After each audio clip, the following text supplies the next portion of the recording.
This is Venom, Black, White, and Blood, Issue 2. And spoilers are ahead. So if you want to wait and experience it yourself, hit that pause button now. But if you're ready, let's dive into this wild anthology. Don't forget to like and subscribe. It helps us keep covering the latest comic book drops as soon as they come out, including Issue 3 when it lands. Join us here in the Panelhead community so we can break it all down together. We open with Eddie Brock and Mindy Newman heading to a fan event for the soap opera Secret Hospital.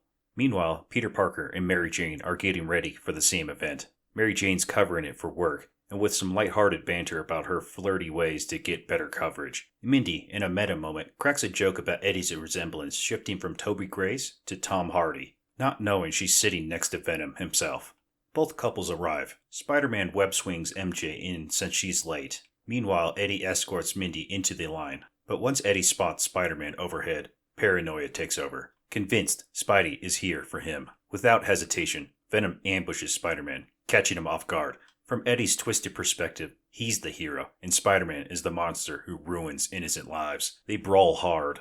Venom getting the upper hand while Peter fires back with a 7-panel rant, calling Eddie the true villain, reminding him about the Sin Eater case, his self-destruction as a reporter, and warning about the debris flying around that could kill civilians. Venom laughs it off, saying he completely tuned Peter out after the first line and only wants to squash him like a bug that he is, throwing a massive chunk of building at him. Spidey dodges, but the collapsing debris comes a massive threat. Out of web fluid, Peter hurls himself building to rescue civilians, including MJ. But Eddie sees the worst.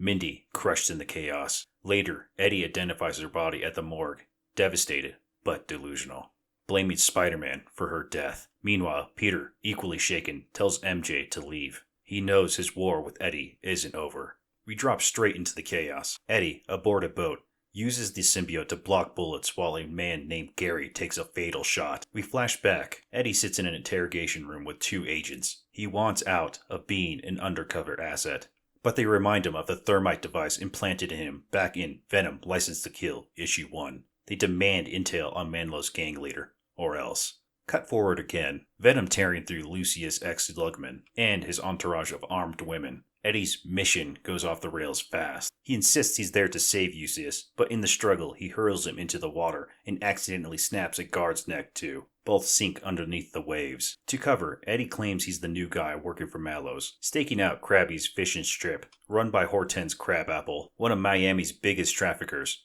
When things escalate inside, Venom's instincts kick in. He knocks out Hortense out cold and kills one of the very agents threatening him with the thermite. He calls it the perfect plan. But the body count piles up. Valentino Segundo, Peter Asgard, Jimmy Two Thumbs, all dead in a botched, chaotic mission. The final gut punch? Discovering that Gary, the man who took the stray bullet earlier, was actually Gary Mostowitz, the Malos leader himself. The story ends with Agent Smith screaming Eddie's name in fury, realizing the mission was a total disaster. We shift to Corporal Eugene Flash Thompson, now Agent Venom, giving a speech to fellow veterans. Suddenly, an explosion tears through the building, wounding Commander Willis, and burying him and others under debris. Agent Venom springs into action, saving lives through the wreckage. But the culprit emerges, his favorite arch-nemesis, Jack O'Lantern. What follows is an intense back-and-forth battle. Panel to panel, each man gains the upper hand until the police arrive in force, and Jack slips away to avoid capture.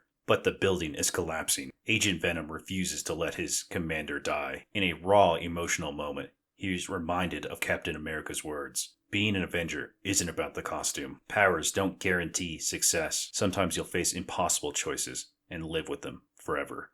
Flash embraces that truth. Even though Jack escaped, he chose to save Commander Willis. He knows it was the right call. The final panel shows Agent Venom holding his commander, confident he can live with this decision. If you stuck around this long, you know how insane this anthology was. 3 completely different stories, but equally intense Venom stories. From brutal tragedy, to espionage chaos, to a heartfelt heroism. Which one hit you the hardest? Drop your thoughts in the comments down below. I love seeing how the Panelhead community breaks these stories down. And remember, your likes and subscribes keeps this channel going so we can cover issue 3 the moment it drops. Other than that, Panelheads, we will see you again when we cover another unforgettable story straight from the comics.